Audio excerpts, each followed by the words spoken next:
سب سے پہلی بات یہ ہے کہ اپنی غلطی کا اعتراف کیا جائے. دوسری بات یہ ہے کہ افغانستان سے تعلقات کو تیز رفتاری سے بہتر بنایا جائے، اس لیے کہ حالات کے سدھار کی اگر کوئی کنجی ہے تو وہ افغانستان سے ہمارے تعلقات ہیں اور اعتماد سازی ہے. کل جو وادی تیرا کا واقعہ ہوا یہ افسوسناک ہے. وہاں عمومی طور پر لوگ یہ بات کرتے ہیں کہ احتجاج پر گولیاں چلائی گئی ہیں اور فوج کی طرف سے چلائی گئی ہیں. حکومت کا کہنا یہ ہے کہ یہ جو دہشت گرد ہیں انہوں نے جو ہے وہ یہ گولیاں چلائی ہیں. دیکھیں اس طرح مسئلہ کبھی بھی ریزالو نہیں ہوگا. جو لوگ وہاں موجود ہوتے ہیں ان کو نظر آ رہا ہوتا ہے سب کچھ. خیبر پختونخوا کے حالات جتنے مخدوش ہیں، عوام کا نقصان بھی ہو رہا ہے اور ہماری فوجی جوانوں کا بھی نقصان ہو رہا ہے. اور ہم بار بار یہ بات کہہ رہے ہیں کہ جب تک ہم اپنی پالیسیز کو درست نہیں کریں گے، اور جو آج سے 24 سال پہلے ہم نے امریکہ کی محبت میں اور امریکہ کی غلامی میں جنرل مشرف کے زمانے میں جو پالیسی بنائی تھی، اس کے نتیجے میں جو صورتحال خراب ہوئی ہے، تو آج تک اتنے فوجی آپریشن اور اتنے آئی ڈی پیز بنانے کے باوجود یہ صورتحال سدھری نہیں ہے. سب سے پہلی بات یہ ہے کہ اپنی غلطی کا اعتراف کیا جائے. دوسری بات یہ ہے کہ افغانستان سے تعلقات کو تیز رفتاری سے بہتر بنایا جائے، اس لیے کہ حالات کے سدھار کی اگر کوئی کنجی ہے تو وہ افغانستان سے ہمارے تعلقات ہیں اور اعتماد سازی ہے. مجھے خوشی ہے کہ پچھلے دنوں میں کچھ پیش رفت ہوئی ہے، لیکن یہ پیش رفت بہت محدود ہے. ایک بڑے پیمانے پر اس اعتماد سازی کے لیے اقدام ہونا چاہیے اور اس میں جو کردار بھی جو قوتیں ادا کر سکتی ہیں ان سے مدد لینی چاہیے. جماعت اسلامی اپنے آپ کو پیش کرتی ہے کہ امن کی خاطر اور یہ پوری بیلٹ جو کہ ہماری قبائلی بیلٹ ہے اس میں جو کچھ ہو رہا ہے اس کے حوالے سے اگر امن کے لیے ہمیں جو کچھ بھی کرنا پڑے گا ہم اس کے لیے سامنے آنے کے لیے اور کام کرنے کے لیے تیار ہیں اور کر بھی رہے ہیں. کل جو وادی تیرا کا واقعہ ہوا یہ افسوسناک ہے. وہاں عمومی طور پر لوگ یہ بات کرتے ہیں کہ احتجاج پر گولیاں چلائی گئی ہیں اور فوج کی طرف سے چلائی گئی ہیں. حکومت کا کہنا یہ ہے کہ یہ جو دہشت گرد ہیں انہوں نے جو ہے وہ یہ گولیاں چلائی ہیں. دیکھیں اس طرح مسئلہ کبھی بھی ریزالو نہیں ہوگا. جو لوگ وہاں موجود ہوتے ہیں ان کو نظر آ رہا ہوتا ہے سب کچھ. اور میں یہ سمجھتا ہوں کہ اس واقعے کی بھی پچھلے واقعات کی طرح تحقیقات بھی ہونی چاہیے اور جو بھی کلپریٹ ہے، چاہے وہ فوجی ہو، سویلین ہو، بیوروکریٹ ہو، ڈپٹی کمشنر ہو، کمشنر ہو، جو بھی ہو، جب تک آپ اکاؤنٹیبلٹی نہیں کریں گے لوگوں میں اعتماد پیدا نہیں ہوگا. ٹھیک ہے وہاں جرگہ ہوا ہے اور احتجاج لوگوں نے وقتی طور پر ختم کیا ہے، لیکن یہ مسئلہ اس طرح سے ریزالو ہوتے نہیں ہیں. اس طرح کے معاملات تو تحقیقات بھی ہوں اور کارروائی بھی کی جائے، چاہے کوئی کتنا بھی طاقتور ہو. اور دوسری بات یہ ہے کہ افغانستان کے ساتھ اعتماد سازی اور جتنے اسٹیک ہولڈر ہیں ان کے ساتھ ایک گریٹر ڈائلاگ، گریٹر جرگہ. جماعت اسلامی الحمدللہ 30 جولائی کو پشاور میں تمام قبائلی عمائدین کا ایک گریٹر جرگہ کر رہی ہے الحمدللہ، اور اس میں ہزاروں کی تعداد میں تمام ہمارے جو ضم اضلاع ہیں قبائل کے وہ سارے کے سارے شریک ہوں گے. ان قبائلی اضلاع کو جب ضم کیا گیا تھا تو ان سے وعدے کیے گئے تھے، لیکن وہ وعدے پورے نہیں کیے گئے. وہاں ڈیولپمنٹ نہیں ہوئی ہے. وہاں سینکڑوں تعلیمی ادارے ایسے ہیں جہاں اس وقت تعلیم نہیں دی جا رہی ہے، اور یہ وہ صورتحال ہے جس کے نتیجے میں حالات مزید بگڑتے ہیں اور خراب ہوتے ہیں. وہاں بدامنی ہے، روز کاروائیاں ہو رہی ہیں اور اس پر عوام شہید ہو رہے ہیں اور ہمارے فوجی جوان بھی شہید ہو رہے ہیں. تو ایسی صورتحال میں ضد کے ذریعے یا رٹ قائم کرنے اور طاقت کے ذریعے مسئلے کو ریزالو نہیں کیا جائے گا. وہاں کے عوام کو خاص طور پر یہ جو جنوبی بیلٹ ہے یا خیبر ایجنسی جو وسطی بیلٹ میں لگتی ہے، ان سب کے عمائدین کو ساتھ ملا کر یہ مسئلہ حل ہو سکتا ہے. 30 تاریخ کو انشاءاللہ خیبر پختونخوا کا پشاور میں ہونے والا یہ جرگہ، انشاءاللہ میں خود بھی اس میں شریک ہوں گا. ہم وہاں تمام عمائدین کی رائے بھی لیں گے اور امن کے لیے جو ہو سکتا ہے وہ اقدام انشاءاللہ تعالیٰ کیا جائے گا. اس وقت غزہ کی جو صورتحال ہے وہ بہت بھیانک ہے اور ایک انسانی المیہ ہے جو وہاں موجود ہے. روزانہ 40-50 لوگوں کو بمباری سے اور اتنے ہی لوگ جو ہیں وہ بھوک سے شہید ہو رہے ہیں. آپ تصور کریں کہ ہمارے بچے ہوں اور ہم ان کو نہ کھلا سکتے ہوں نہ پلا سکتے ہوں اور اپنی آنکھوں سے ان کو مرتا ہوا دیکھیں تو کیا صورتحال ہوگی. میں مسلم حکمرانوں سے پوچھتا ہوں کہ کیا وہ اپنے بچوں کے لیے یہ گوارا کر سکتے ہیں کہ ان کے بچے ان کے آنکھوں کے سامنے مر رہے ہوں؟ کہ ان کو پانی نہ مل رہا ہو اور ان کو کھانا نہ مل رہا ہو۔ آج چند اہم معاملات پر بات کرنی ہے۔ جماعت اسلامی بلوچستان کے امیر مولانا ہدایت الرحمان بلوچ صاحب کی سربراہی میں ایک زبردست لانگ مارچ بلوچستان کے عوام کے حقوق کے لیے اس وقت جاری ہے اور ملتان سے لاہور کی طرف آگے بڑھ رہا ہے۔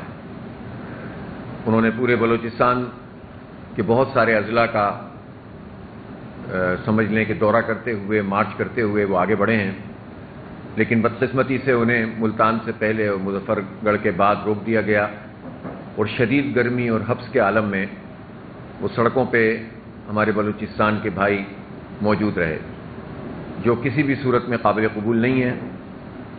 ہم نے حکومت سے بات کی ہے اور ٹھیک ہے کہ انہوں نے اب ان کو آگے بڑھنے کے لیے راستہ دیا ہے، لیکن میں یہ ضرور کہنا چاہتا ہوں کہ ایسے اوچھے ہتھ کنڈے ہمیشہ لوگوں کے درمیان تفریق پیدا کرتے ہیں۔ یہ جو لانگ مارچ ہے یہ تو عوام کے حقوق کے لیے ہے، یہ ایک جمہوری عمل ہے، یہ ایک آئین کے پورے تناظر میں اور اس کے پیراڈائم میں ایک جد و جہد ہے، اور جماعت اسلامی تو ظاہر ہے پاکستان بھر کو جوڑتی ہے، تمام قوتوں کو اکٹھا کرتی ہے، تمام مظلوموں کی آواز بنتی ہے۔ ہم تو کسی ایک سیکٹ اور کسی ایک فرد اور کسی ایک قوم کی بات نہیں کرتے، ہم تو عوام کی بات کرتے ہیں، اس لیے کہ ہم نے تو یہ بہت تجربے پاکستان میں کر لیے ہیں۔ خیبر پختونخوا جس پر میں بات بھی کروں گا، اس کا مسئلہ ہو، بلوچستان کا ہو، سندھ کا ہو، پنجاب کا ہو، کہیں کا بھی مسئلہ ہو اور بلوچستان کا ہو، ان تمام جگہوں پر ایک اتحاد ہمیں نظر آتا ہے اوپر کی سطح پر۔ اس میں سیاستدان بھی شامل ہوتے ہیں، سردار خان وڈیرے بھی شامل ہوتے ہیں، چودھری بھی شامل ہوتے ہیں، اسٹیبلشمنٹ بھی شامل ہوتی ہے اور ایک حکمران بیوروکریسی بھی شامل ہوتی ہے۔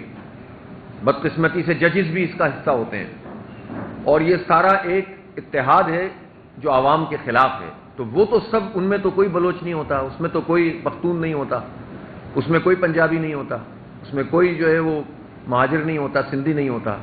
اس ایک طبقے کا آپس میں اتحاد ہوتا ہے، اور جو مڈل کلاس لوگ ہیں، جو عام کاشتکار ہے، عام مزدور ہے، عام کسان ہے، عام آدمی ہے، وہ دوسری طرف ہوتا ہے، اور ان سارے لوگوں مل کر جو ہے وہ عام آدمی کے اوپر جگہ جگہ ظلم کا یہ نظام قائم کرتے ہیں، جس کے نتیجے میں احساس محرومی پیدا ہوتا ہے۔ جو ہمارے ڈپرائیوڈ جو صوبے ہیں، خاص طور پر بلوچستان چونکہ آبادی میں کم اور رقبے میں بہت زیادہ ہے، تو وہاں مسائل بھی بہت زیادہ ہیں، مشکلات بھی بہت زیادہ ہیں، نظر انداز بھی بہت کیے گئے ہیں۔ حالانکہ اللہ تعالیٰ نے انہیں کتنی دولتوں سے نوازا۔ گیس جب پاکستان میں کہیں بھی نہیں ہوتی تھی تو بلوچستان سے ہی ہمیں گیس ملتی تھی، لیکن آپ یہ دیکھیں جہاں 50 اور 60 کی دہائی میں گیس نکلی ہو، اس ضلع کے بہت سارے علاقوں میں آج تک گیس موجود نہ ہو تو احساس محرومی نہیں پیدا ہوگا۔ جہاں سے منرل نکلتے ہیں، کرومائٹ نکلتا ہے، تانبا نکلتا ہے، اب تو گولڈ کی بھی بات ہو رہی ہے، اور آپ نے دیکھا بھی تھا ریکوڈک میں اور سیندیک میں، لیکن اس کا ریفلیکشن وہاں کی آبادی پہ کیا ہوتا ہے؟ تو اس لیے ہم یہ سمجھتے ہیں کہ جو احساس محرومی ہے، اس کے نتیجے میں غم و غصہ پیدا ہوتا ہے، اور یہ غم و غصہ پھر ایسی فورسز بھی استعمال کر لیتی ہیں جو ملک دشمن ہوتی ہیں۔ تو ایسی ساری سچویشن میں جب ہم پرامن تحریک کو روکیں گے، جب ہم سب کو جوڑنے والی تحریک کو روکیں گے، جب ہم پختونوں اور بلوچوں پر مشتمل ایک بڑی آبادی، اس کی نمائندگی کرنے والے لانگ مارچ کو روکیں گے، تو آپ بلوچستان کے عوام کو کیا میسج دیں گے؟ اس لیے میں پنجاب حکومت سے بھی واضح طور پر کہنا چاہتا ہوں اور وفاقی حکومت سے بھی کہ اس مارچ کا راستہ نہیں روکیں۔ پرامن رہنے کی انشاءاللہ ذمہ داری ہماری ہے، یہ جماعت اسلامی ہے۔ ہم نے ملینز کے اجتماعات بھی کیے ہیں الحمدللہ، اور وہ پرامن طور پر ہوتے ہیں، کسی کی نکسیر بھی نہیں پھوٹتی ہے۔ تو پھر تو یہ تو ایک سمبولک عوام کا ترجمان ایک مارچ ہے جو چل رہا ہے، اور جگہ جگہ اس کا لوگ استقبال کر رہے ہیں۔ اس مارچ کی خوبی یہ ہے کہ اس کا استقبال پنجاب میں ہو رہا ہے، پنجاب کے ہر شہر کے لوگ باہر نکل کر کھڑے ہوتے ہیں۔ یہ جماعت اسلامی کی خوبی ہے کہ بلوچ بھائیوں کا استقبال پنجاب کے لوگ کر رہے ہیں، اور وہ تفریق ہی ختم ہو جاتی ہے۔ جو پچھلے دنوں ایک طرف حکومت کی کارروائیوں کے نتیجے میں غصہ، اور دوسری طرف جب ہمارے پنجابی بھائیوں کے اوپر حملے ہوئے بلوچستان میں اور مزدوروں کے قتل کیے گئے، تو ایسا لگ رہا تھا کہ یہ قوموں کی تقسیم ہو رہی ہے۔ لیکن اس لانگ مارچ نے سب کو جوڑ دیا ہے. میں مولانا ہدایت الرحمان صاحب اور ان کی پوری ٹیم کو مبارکباد پیش کرتا ہوں اور حکومت سے یہ کہتا ہوں کہ ان کو راستہ دیں. یہ اسلام آباد پہنچیں گے, یہ اپنے مطالبات پیش کریں گے. کمیٹی حکومت نے فارم کی ہے تو سنجیدہ طریقے سے اس پر بات کرے. مولانا ہدایت الرحمان ہو یا نعیم الرحمان ہو, اپنی ذات کے لیے کچھ نہیں مانگ رہے ہیں. ہم بلوچ عوام کے لیے, پختون عوام کے لیے, پاکستان کے عوام کے لیے جو بھی ایفرٹ کر رہے ہیں, حکومت کو چاہیے کہ اس میں اس کی ذمہ داری ہے کہ اس کو سیریس بھی لے اور غیر جمہوری ہتھ کنڈوں سے باز آ جائے. بلوچستان کے لوگوں کے لیے جو بہت بڑے مسئلے ہیں وہ احساس محرومی کا ہے, وہ لاپتہ افراد کا ہے. وہ ایک کلیم کرتے ہیں اگر وہاں کے لوگ, تو حکومت کے پاس اگر کوئی ثبوت یہ موجود ہے, حکومت کی طرف سے کہا جاتا ہے کہ لوگ پہاڑوں پہ چلے گئے, وہ بھی لاپتہ افراد میں شو ہوتے ہیں. لوگ بیرون ملک چلے گئے, وہ بھی لاپتہ افراد میں. تو حکومت ہے, اس کے ادارے ہیں. وہ ایسی لسٹ بتا دینا کہ اس لسٹ میں سے اتنے لوگ اتنی جگہ پہ موجود ہیں, تو آپ سے آپ بات ختم ہو جائے گی. کمیشن بنتے رہے لاپتہ افراد کے, لیکن وہ فعال کردار ادا نہیں کرتے. یہ موقع ہے کہ اس موقع پر بلوچوں کے زخموں پر مرہم رکھا جائے اور لاپتہ افراد کا ایک کمیشن بنا کر سیریس ایفرٹ کی جائے اور لوگوں کو بازیاب کیا جائے. اس سے آپ بہت سے مسئلے حل ہوں گے اور ان کے بے شمار ایشوز ہیں جس کو تفصیل سے ہم بیان کرتے ہیں. اور انشاءاللہ جب مارچ کے شرکا اسلام آباد پہنچیں گے تو میں وہاں پر ان کا استقبال بھی کروں گا اور انشاءاللہ تعالی وہاں پر ہم تفصیل سے بات بھی کریں گے.